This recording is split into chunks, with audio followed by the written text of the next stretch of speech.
10 years ago, I walked away from my job at 39 with about $700,000 to my name, including a paid off house. There were about a dozen reasons that could have blown up right in my face. I was 39, no pension, nobody was sending me direct deposits every month anymore, and depending on who you asked, $700,000 wasn't nearly enough to retire on at that age. But here's the thing, what I did have was a well-diversified, strategically structured portfolio, and that's what I'm going to show you in this video. So here I am, 10 years later, still retired. I've been to like 10 countries at this point.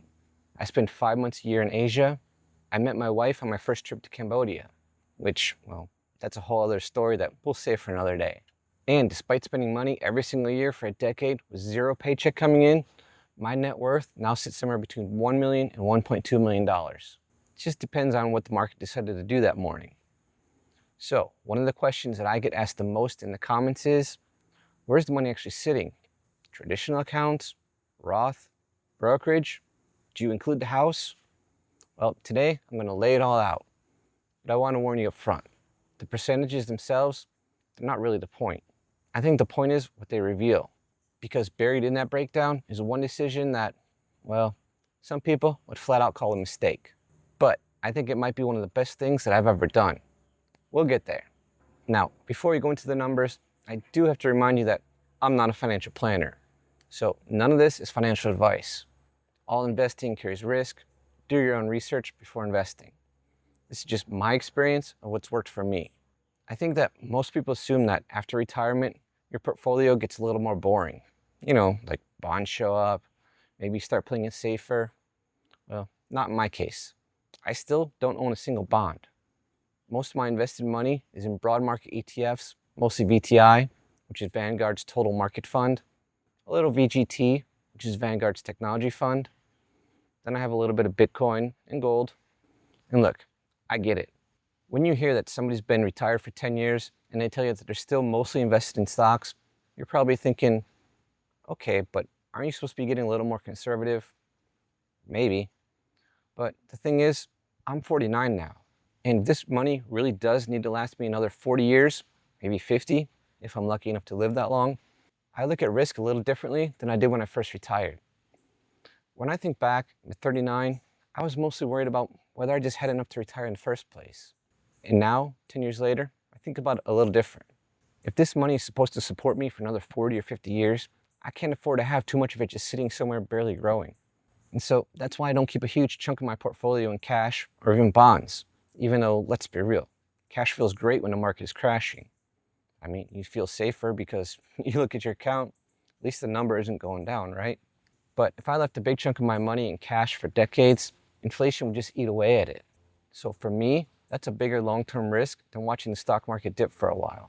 So yeah, I'm willing to put up with the short-term swings if it means that my money's got a better shot at growing. You might look at it totally different, and that's fine. I'm not trying to convince you that my portfolio is right for you. All right, so what I feel is even more interesting than what I'm invested in is where the money actually is. When I was working, putting money into a traditional 401k made a lot of sense. You get the tax deduction, the money grows, and you figure that you'll just deal with it later. So I did that. And today, about 22% of my portfolio is still in my traditional IRA and my solo 401k. And it's mostly all in VTI. And that money did exactly what I wanted it to do. Problem came when I actually started thinking more seriously about retiring early. I remember looking at my 401k thinking, okay, great, but how am I actually going to use this money? Because that's the thing about retiring early. You can have a pretty solid 401k balance and still not have all that much that you can actually spend without paying penalties and taxes. So that's what got me thinking more strategic about this whole thing. I don't want to wake up at 50 or 55 and realize that almost everything I owned was sitting in retirement accounts that I couldn't easily get my hands on. Now, I'm not saying that there's anything wrong with the traditional 401k.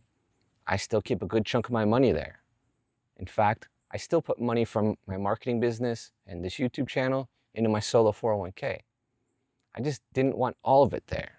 I wanted some money in accounts that I could get to if I needed it without worrying about age restrictions or penalties.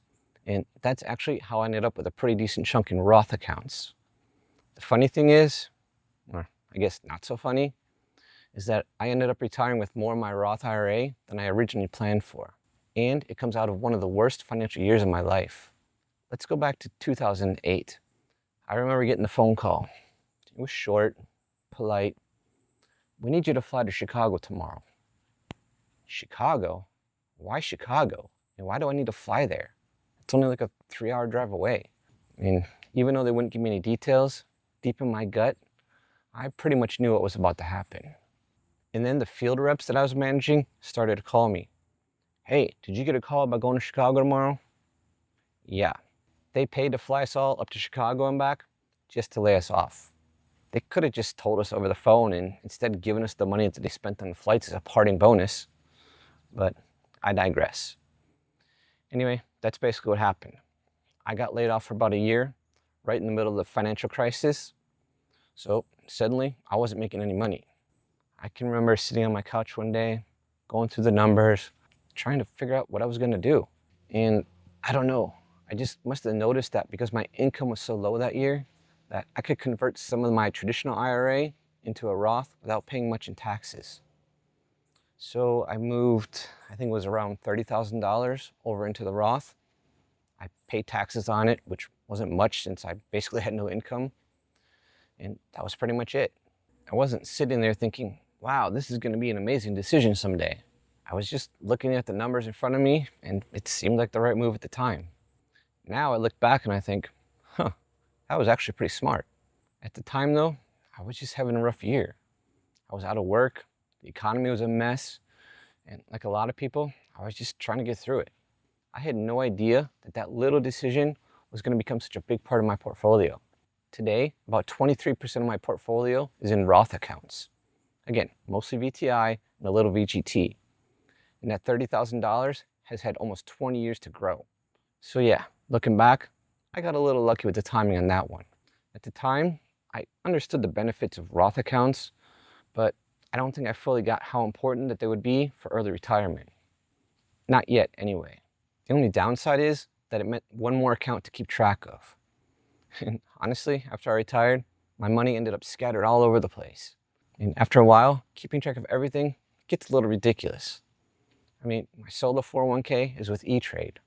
That's just where it was easiest to set up. My brokerage is at Schwab because we travel so much, and their ATM card with free ATMs worldwide, that's basically a necessity for us. My IRAs actually moved over to Robinhood a couple years ago because they were offering a 3% transfer match that was just too good to pass up. Then I've got credit cards with Chase and Citi, checking accounts at a few different banks, and all the other stuff that comes with having a financial life for a couple decades. And that's exactly why I like having a way to see everything in one place, because individually, none of those accounts are that complicated. But when you've got retirement accounts here, a brokerage account there, credit card somewhere else, and checking accounts at multiple banks, it can be hard to step back and see the whole picture. And that's where today's sponsor, Empower, comes in. Their personal dashboard lets you connect different financial accounts and see your overall financial picture in one place. So instead of jumping between different apps, trying to remember what's where, you can step back and see your investments, spending, and overall net worth all together. And if you're thinking about retirement or you're already retired, the retirement planner is a really useful tool too. You can adjust things like your retirement age, savings, income, spending goals, and then explore how different scenarios could potentially affect your future. You can even add major life events and see how those decisions could change the bigger picture. And that's what I like about it. It's not just about looking at one account balance and hoping that you're doing okay. It gives you a way to step back, look at your entire financial life, and get a better idea of where you are and where you're headed. It's free to use, and if you want to check out Empower's personal dashboard for yourself, I'll put my link down below. All right, now let's get to the part that I think people are probably most curious about. What do I actually live on?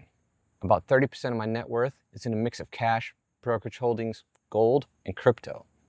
That's basically my flexible money, the stuff that I can get to without worrying about retirement account rules. I think it's important to mention our spending here. Our expenses run around $20,000 to $24,000 a year. I know that sounds ridiculously low to a lot of people, but that's really why this works. We don't need a huge amount of money every year to keep our lifestyle going. We also pick up a couple $1,000s here and there from bank account sign-up bonuses, plus a couple thousand from a small marketing business that I still run. So it's not like I'm selling $24,000 worth of investments every December and calling it a year. there's those little other pieces coming in too.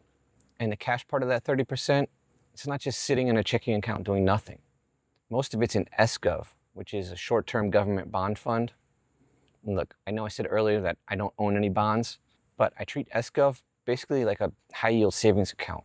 It's not a traditional bond holding. Anyway, when my checking account gets low, I sell a little SGov and move it over to pay the bills. The Bitcoin I see is more speculative. I mean, I can afford it if it goes to zero, but I'd like to see it go to the moon. And gold I see as insurance in case like the whole system collapses or if we have hyperinflation. Now, there's something else that I should probably admit. I didn't build this portfolio in some perfectly organized way. Not even close. I made plenty of mistakes along the way. When I first started investing, I tried to pick individual stocks, thought that I was smart enough to find the next big thing. But yeah, I couldn't. I learned quick that I didn't have the stomach for it. I can remember I bought like $20,000 worth of Amazon stock one time. I think it was around $300 at the time. Then it dropped to something like $280 and I panic sold. So stupid. If I simply would have held on to that, man, that investment today probably worth a couple $100,000. And after that experience, I stopped trying to be clever and I moved most of my money into broad market ETFs. Probably one of the better decisions that I've made. But there's another one that still really bugs me. Bitcoin. When I first read about it, it was around $13 a coin. And I remember sitting there thinking, wow, this really sounds like a great idea. I should buy 100 of them. That would have been $1,300. I had the money, could have done it, but I talked myself out of it because, well, I didn't want to lose $1,300. Yeah, I still occasionally cry about that one. I'm telling you this because I think everybody's got some version of this story. Maybe it was a stock that you didn't buy. Maybe it was something that you sold way too early. Maybe you passed on a house or a business or some other opportunity that looks obvious now, looking back. If I spent my time replaying every one of those decisions, I'd drive myself crazy. But here's the thing. I didn't need to buy Bitcoin at $13. I just needed to make enough decent decisions and not do too many stupid ones for a long enough stretch of time. And that, more than anything, is what got me here. Not one amazing investment, just a lot of reasonably good decisions stacked up over time. There's one decision, though, that people still like to tell me was a mistake, and I still don't agree with them. About 25% of my net worth is tied up in my house. It's completely paid off. And I already know what some people are going to say in the comments. You could have kept the mortgage and invested the difference. And yeah, maybe. If we were looking strictly at the spreadsheet, there's a decent argument for that. The market's historically returned more than a 5.6% mortgage over long periods. I understand the math. But the math isn't really why I paid the house off. See, after I paid it off, I had this huge sense of relief. I didn't have to make sure that there was enough money coming in every single month to cover it. It really was like a weight being taken off my shoulders. And look, when you take a big expense like that off the table completely, the amount of money that you actually need to live on drops a lot. That's the part that mattered the most for me retiring at 39. Could I have ended up with more money, keeping the mortgage and investing the difference instead? Likely, yeah. The numbers police in the comments will probably say that I made the wrong call. But I wanted to stop working, and not having that payment made it so much easier. Here's the thing though, it wasn't just about feeling free. Not having a mortgage meant that I didn't need as much income coming in every year, which meant that I could keep my MAGI, modified adjusted gross income, low. And that ended up being huge because it directly affects what I pay for health insurance. If I still had a mortgage, I'd have needed to pull a lot more out of my accounts every year just to cover it. And that would have pushed my income up, my health insurance costs right along with it. So that one decision, paying off the house, it wasn't just psychological. It's the reason I could actually afford to travel the way I have for the past 10 years. I wasn't relying on some big income to make it work. My expenses were just lower, and they stayed that way. So yeah, maybe it wasn't mathematically the optimal move. I'm totally okay with that, because it also meant that I could spend 5 months a year in Asia. It meant that I could travel to Cambodia, where I met my wife.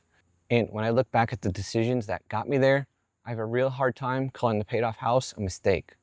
So that's it, the whole portfolio. 22% in traditional IRA and 401k, 23% in Roth. My house is about 25% of the total. and the remaining 30% in cash, brokerage, some gold, a little crypto. And that last 30% is really the money that I had the most flexibility with. If I need it, I can get to it. Obviously, these numbers move around. I mean, the markets change every day, so the percentages aren't going to be exactly the same tomorrow.